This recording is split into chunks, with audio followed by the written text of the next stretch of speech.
Bismillahirrahmanirrahim. Assalamualaikum warahmatullahi wabarakatuh. Baik, jadi hari ni kita nak tengok tata cara ataupun step langkah-langkah untuk proses pengisytiharan harta di Hermes, pangkalan Hermes masing-masing. Jadi Hermes 2.0 kita buka, kita masukkan ID pengguna, kata laluan. Okey, kalau terlupa kata laluan, jangan hantar kata laluan yang salah sebanyak 3 kali. Nanti rumit cara untuk set balik kata laluan. Jadi set semula sahaja. Okay, lupa kata laluan, tekan di sini, di bawah. Baik, kita hantar. Okey, step yang pertama, kita akan pergi di bahagian pengurusan rekod peribadi. Okey, saya zoom sikit. Pengurusan rekod peribadi. Okey, cikgu-cikgu boleh pergi di bahagian pengisytiharan harta. Okey, klik pengisytiharan harta. Okey, dapat paparan yang ini. Okey, ada 4 sahaja yang kita nak tengok di bawah pengisytiharan harta. Okey, yang pertama saya sebut sebagai 1.1 lah. 1.1 kita akan tengok cara untuk melupuskan harta ataupun nak tambah harta yang nak diisytihar. Okey, yang kedua kita akan tengok yang ini. Okey, yang pertama yang atas ni pengurusan maklumat harta. Yang kedua, maklumat pendapatan bulanan. Yang ketiga, maklumat ansuran bulanan. Itu sahaja. Baik, jadi saya terangkan yang pertama, 1.1 pengurusan maklumat harta. Jadi cikgu-cikgu semua boleh klik kat sini. Okey, boleh klik kat sini.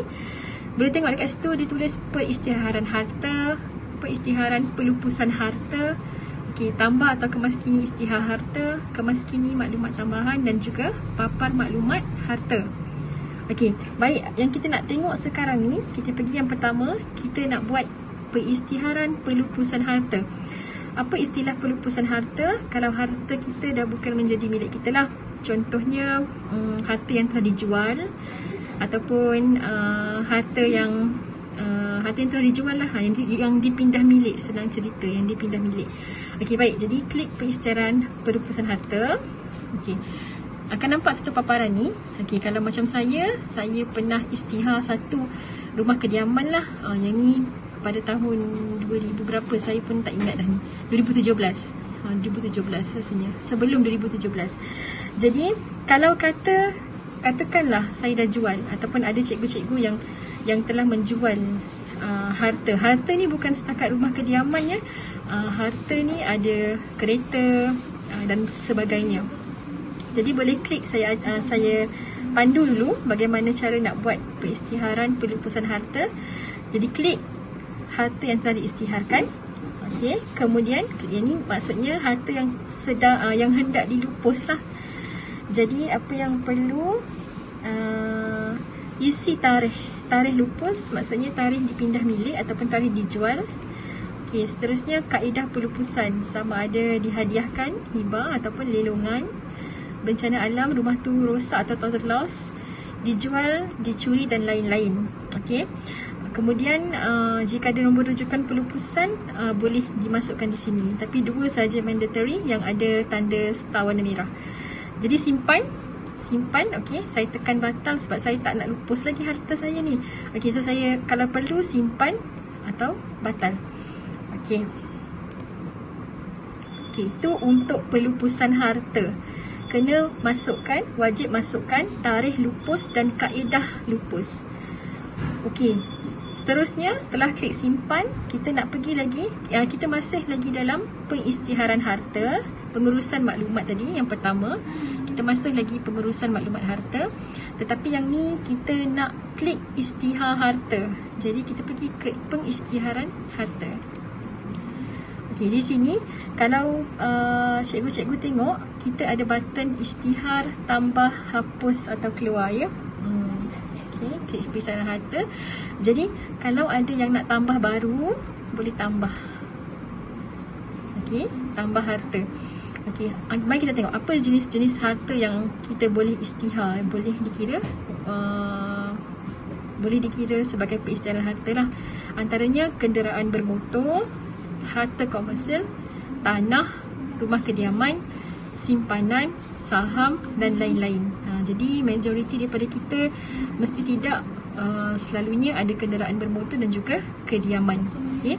Dia katakanlah saya nak tambah satu lagi, katakan kenderaan bermotor, contohnya kereta, motosikal. Dia terangkan sedikit.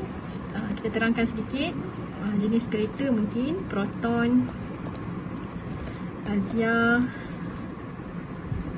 Okey, nombor DEQ 5100 contohnya. Okey.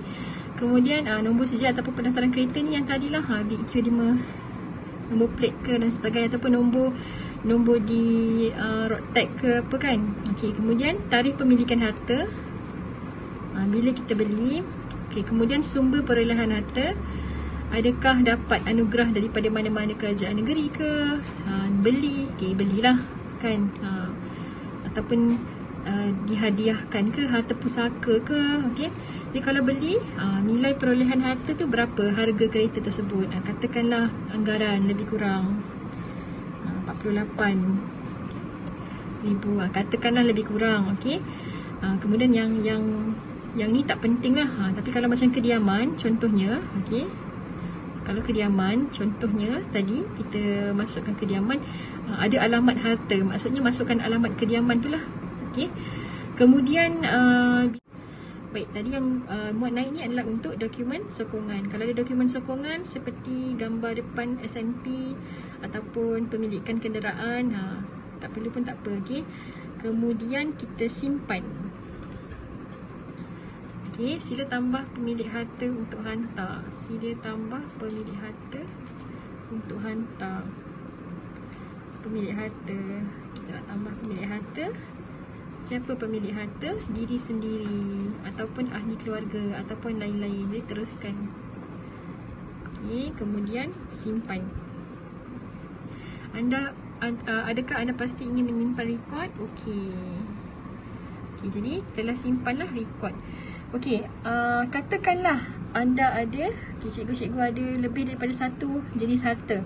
Ada kenderaan bermotor, ada kediaman, okey, dan sebagainya. Okey, apa yang perlu dilakukan? Kena tambah ataupun kena siapkan satu dahulu dan klik tambah untuk harta yang berikutnya. Okey, dan jangan lupa untuk klik untuk isi sekali dengan sumber keuangan. Okey, sumber keuangan yang perlu dimuat naik sekali. Okey, baik. Bila simpan, dah selamat simpan tadi. Okey, berjaya disimpan. Okey, katakanlah kita nak isytihar. Dekat sini paparan yang kita telah pun selamat tambah harta. Okey, klik di sini, klik button di sini dan kita nak isytihar. Klik isytihar lah. Dengan ini mengisytihar semua harta yang saya miliki serta tanggungan dan segala maklumat yang diberikan adalah benar. Jadi tekan button isytihar. Okey, kalau kata tersalah maklumat, okey, boleh tekan klik dan hapus. Hapus ni untuk padam semula lah rekod yang kita masukkan. Kiranya dah hilang rekod yang tersebut. Jadi kalau kata cikgu-cikgu atau tuan-puan ada 5 hingga 6 harta, katakan yang pelbagai jenis, harta jenis bermotor ataupun kediaman, masukkan satu demi satu, kemudian boleh auto klik untuk semua sekali harta dan tekan button isytihar. Okey, kalau ada kesilapan boleh tekan button check tadi dan hapuskan. Dia akan jadi paparan yang macam ni. Okey, seterusnya ini yang pertama 1.1, bagaimana nak lupus dan tambah harta untuk isytihar. Seterusnya kita pergi kepada 1.2 untuk di bahagian sini ya cikgu, penggunaan pengurusan maklumat harta tadi dah settle. Kita terus pergi ke bahagian ini, maklumat pendapatan bulanan. Ini 1.2 lah. Untuk 1.2 ni, apa yang kita perlu lakukan? Cikgu klik di sini. Okey. Bila klik, dia akan keluar paparan macam ni. Dia akan keluar paparan gaji dan allowance untuk diri sendiri dan juga untuk pasangan lah, isteri atau suami. Okey, apa yang berlaku kat sini? Kena kemaskini maklumat pendapatan bulanan. Kalau kata ada pertambahan gaji, ini mungkin yang tak latest lah ni. Ini yang tak latest. Okey, kita klik gaji. Okey. Dan di bahagian gaji ni ada penambahan ke dan sebagainya. Ada senarai maklumat gaji pasangan. Kita klik dekat nama pasangan. Kalau ada perubahan, okey, simpan dan set semula lah. Kalau tak ada, tak apa. Okay, kemudian allowance. Allowance pun samalah. Allowance diri sendiri. Atas nama allowance diri sendiri. Okay, so setup lah. Setup sendiri. Maksudnya tuan-puan masukkan anggaran atau bukan anggaran, nilai sebenar allowance tuan-puan. Kemudian simpan kalau ada perubahan kalau ada perubahan. Okey. Kemudian selesai bahagian 1.2, tuan-puan boleh pergi dekat bahagian 1.3, maklumat ansuran bulanan. Okey. Maklumat ansuran bulanan ni maksudnya ansuran bulanan yang masih belum selesai. Katakan tuan-puan ada pemotongan pinjaman perumahan ataupun kenderaan bermotor ataupun tanah, pinjaman untuk membeli tanah dan sebagainya.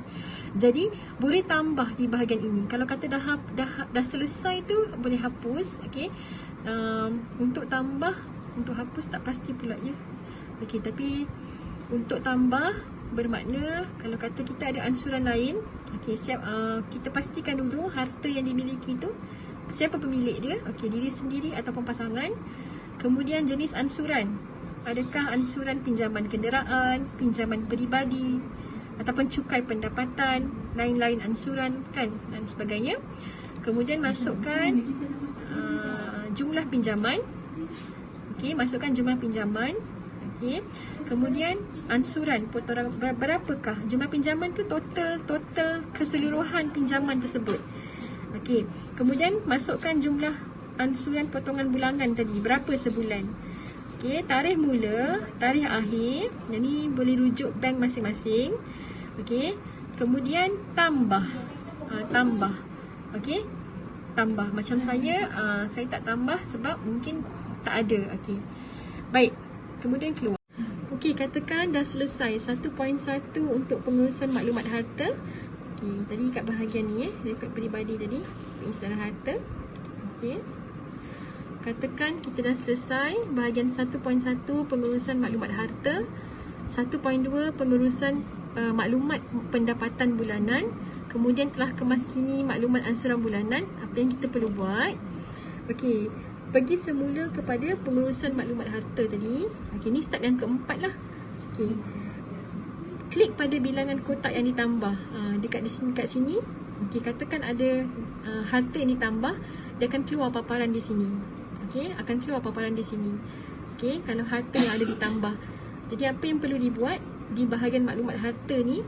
Okey, jika ada maklumat ataupun harta yang ditambah, okey, klik pada kotak harta yang ditambah. Okey, harta yang ditambah tadi. Okey, dan tekan isytihar. Berapa banyak yang cikgu masukkan? Katalah tadi rumah ada 2 ke, kereta ada 8 ke, katakan tanah dan sebagainya yang baru ditambah. Jadi klik ke semua sekali dan tekan button isytihar. Selesai. Okey, selesai.